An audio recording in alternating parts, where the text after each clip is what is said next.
Welcome to No Worries Biology.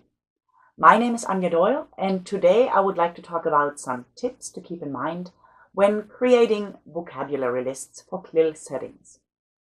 CLIL, Content and Language Integrated Learning, refers to subject classes held in a specific language in which students participate who don't speak that language as their native tongue.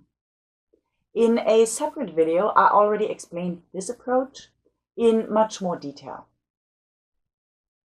To make it possible for those students to actively participate in such classes and to successfully deal with the subject matter, in CLIL situations, we should always address the language of the lesson as well as its content. This includes introducing and working with and on new vocabulary. When new vocabulary gets introduced, students can write it down either alongside their content-related notes or into a separate vocabulary list. Either way, when being introduced to new vocabulary, students should hear, speak, read, and write these formerly unknown words.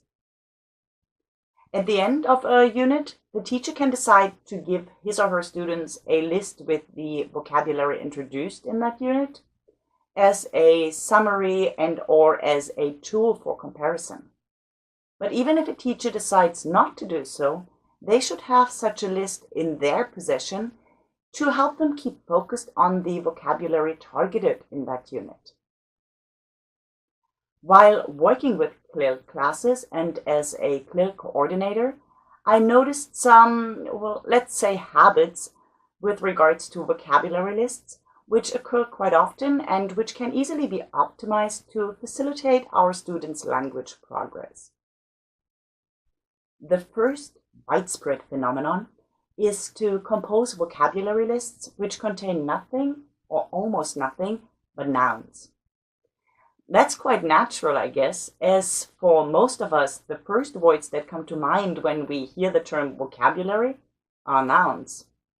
The beaker, the microscope, the pipette. But nobody can communicate successfully with just nouns. And precisely that is what we want our students to achieve: successful communication. Therefore, it is essential to include other classes of words in our vocabulary lists as well, such as verbs and adjectives at least. Well, that's really not a big deal, and it can be accomplished quite easily. Just try to remember this piece of advice from time to time when working on vocabulary lists. Try to remind yourself, I certainly do, and try to check that there's a good mix of different classes of words. Another trend, which can be observed most often in bilingual settings, is creating vocabulary lists which give the vocabulary in the target language in one column and their translation into the other common language in a second column. As we often work with subject-specific vocabulary in our subject classes, it is quite likely that these new words are unknown or at least unfamiliar to the students in either language. And such bilingual vocabulary lists implicitly prompt the students to memorize the vocabulary in both languages. And just like that, the amount of work has doubled. This can quickly become, or at least be perceived as, a mental overload. In bilingual settings, it is not our goal to have students speak fluently in both languages on every topic.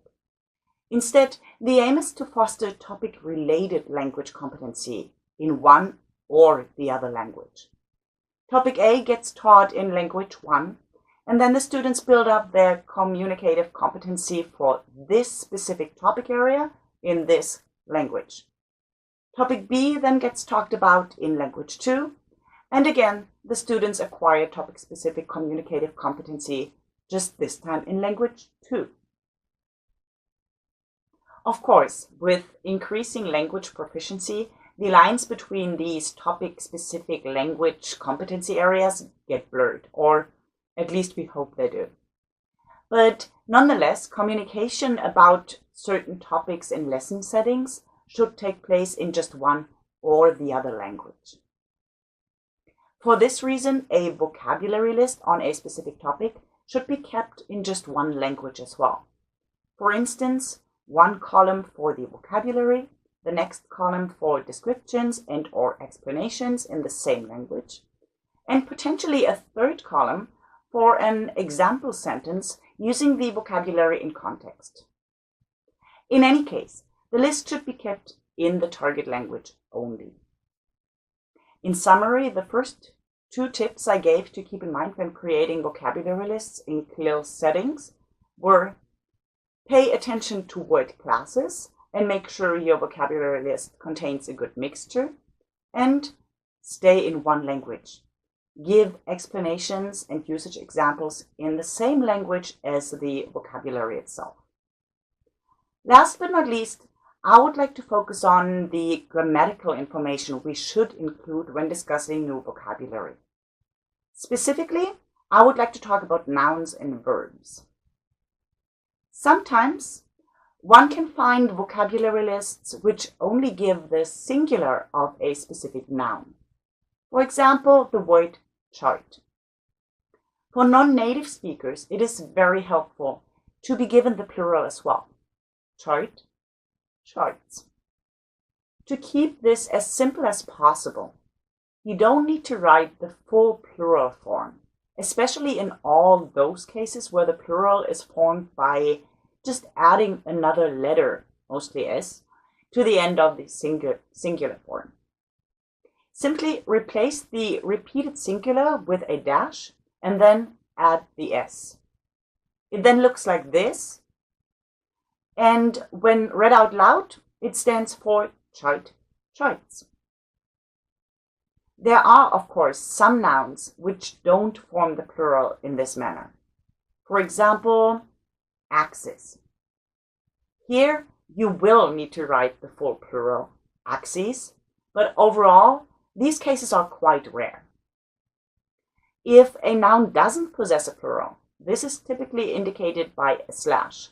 For example, heat, no plural. So for nouns, the case is quite simple.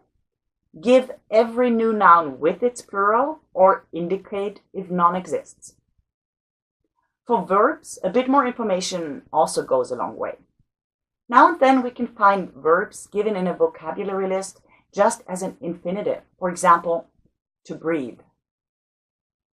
For non-native speakers, it is immensely helpful to get some information on how this verb gets conjugated.